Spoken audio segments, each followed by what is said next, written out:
Is calorie counting the answer or the solution towards losing some weight or becoming healthy? Well, calorie counting will definitely help you to lose some weight.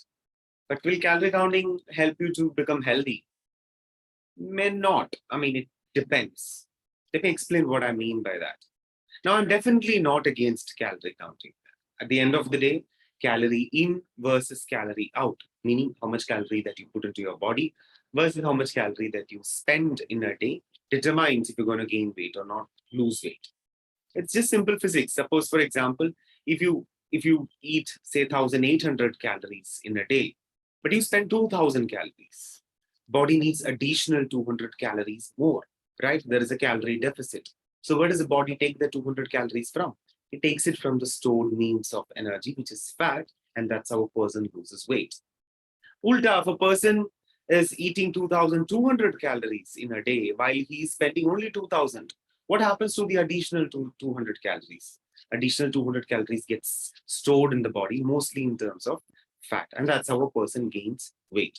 So weight loss or weight gain ultimately comes down to calorie deficit or calorie surplus. Of course, hormones does play a role in determining this balance. For example, if a person is hypothyroid, then the metabolic parameters are low, hence calorie expenditure or calorie out is going to be low. So thyroid disorders or hormone has a role to play with regards to a person gaining weight or losing weight. But ultimately, everything, even when hormones play a role into it, ultimately everything boils down into, is there a calorie balance, surplus or a deficit, right? So with that in the background, counting the calories that you eat will definitely help in determining are you going on a calorie surplus. And if your goal is to lose weight, you can definitely track these calorie in and then decide to be on a calorie deficit, thereby helping you to lose some body fat if done in the right manner, right? So in that sense, yes.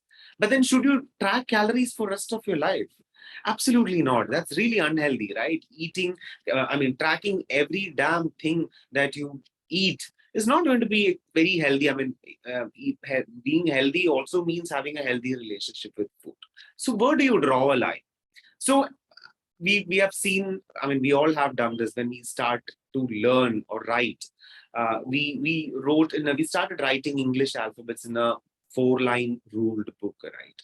And over a period of time, we kind of graduated into an unruled book, and we can write pretty well and pretty straight. We can cross the T's and dot the I's and do a very good job at writing even in an unruled book, right? The same way, start with tracking calories and but then gradually and steadily move towards eyeballing it. You should be able to look at the food and the plate and then make sense out of it as to how much calories is it, and do I need so much of calories, and how do I go about eating it, what are the substitutions, so on and so forth. So this is how calorie tracking should be done.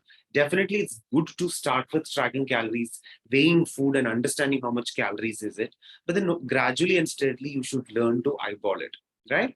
So that's about the calorie tracking. So now, the other question that I asked, is calorie tracking necessarily going to help you become healthy? Not necessarily. Why is that? Because becoming healthy is a function of not just quantity of calories, but also the quality of calories. Now, what do I mean by quantity and quality of calories? Suppose, let's assume a person wants to lose weight.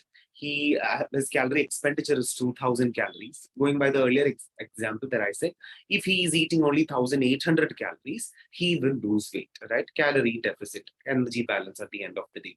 Which means, does it mean that he's eating 1,800 calories and he is eating pizzas and McDonald's burgers or any fast food at the end of the day? Do you think that the person is going to become healthy? 1,800 calories eaten through fatty, junk food, but within calories. Definitely the person will lose weight because we are on a calorie deficit, but the cholesterol level will increase because it's trans fat maybe, or it might be margarine, hydrogenated vegetable oil. These kind of things will increase cholesterol levels, right? Even though you are in a calorie deficit. Same way, if you're eating processed food, sodium content in the processed food would be very high. And increased sodium content can make you hypertensive, increased BP. So while you take care of the quantity of calories, It doesn't matter if you do not take care of the quality of calories also, right? And there's one more thing. You might be taking care of the quality of calories. You might be having the world's most healthiest food, but if you don't take care of the quantity of calories, no point, cholesterol levels will increase. Meaning to say, you make the world's most healthiest snack or world's most healthiest dinner. But instead of having a said portion, you have twice the amount of that, you will become overweight, fatty liver. There will be chances of high cholesterol, high triglycerides, so on and so forth. So quality doesn't matter if you don't take care of the quantity, and quantity doesn't matter if you don't take care of the quality. So that's how eating healthy means. Both quantity is important and quality is important, right? And is this all very difficult to track it and do it? And not really. I want to remind you of the time when you actually learn to sit on the driver's seat of a car and learning to drive, right? In the first few days, it's extremely overwhelming. Your eyes, your ears, your hands, legs, everything is engaged, right? But after a month or so, once you've learned how to drive, it comes very natural to us without even, in fact, realizing that you are actually driving. It's not too much of an effort, right? So the same way, understanding calories, tracking calories, how much protein, how much fat, how much carbohydrate, have I overeaten? If I've eaten a certain amount, how do I kind of manage that in subsequent meals? All these will come handy to you if you understand your eating habits with regards to learning calories, protein, fat, carbohydrate, how much calories do I need? Depending upon my medical conditions, how much protein should I take? How much fat should I take? How much carb should I take? This is very important. Why do I say that? For example, a person having cholelithiasis or gallbladder stone needs to reduce fat. A person having gout or extremely high blood sugar levels leading to kidney impairment, nephropathy, slightly elevated creatinine levels. These kind of issues would warrant the protein intake to be managed and reduced, right? So this is how a balanced, sensible eating is all about. And once you learn how to do that, it's not rocket science. One does not need to do a dietitian course or a nutrition learning to actually do this. It's just very sensible approach towards eating healthy. That's what we do at NuvoVivo.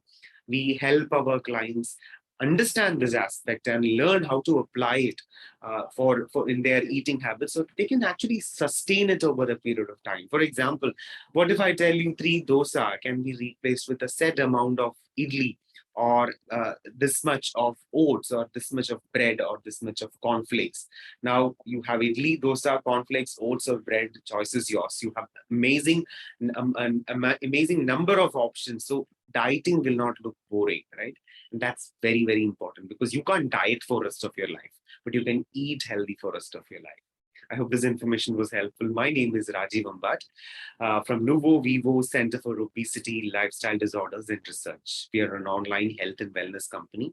We exactly do the same thing that we just said with our clients. We help people become healthy and fit by kind of breaking down the idea of eating healthy into very simple, sustainable, and scientific approach towards eating healthy. We handhold them and give necessary tips and help them reverse lifestyle diseases such as diabetes, cholesterol, fatty liver, hypertension, etc. Exercises, of course, is a part of it. We also give necessary hand-holding with regards to exercises, simple exercises that can be done at home. I hope this information was helpful, and do share this across. As always, would be happy to take your doubts in the comment section. As always, stay healthy, stay fit, stay young, and stay safe. Take care.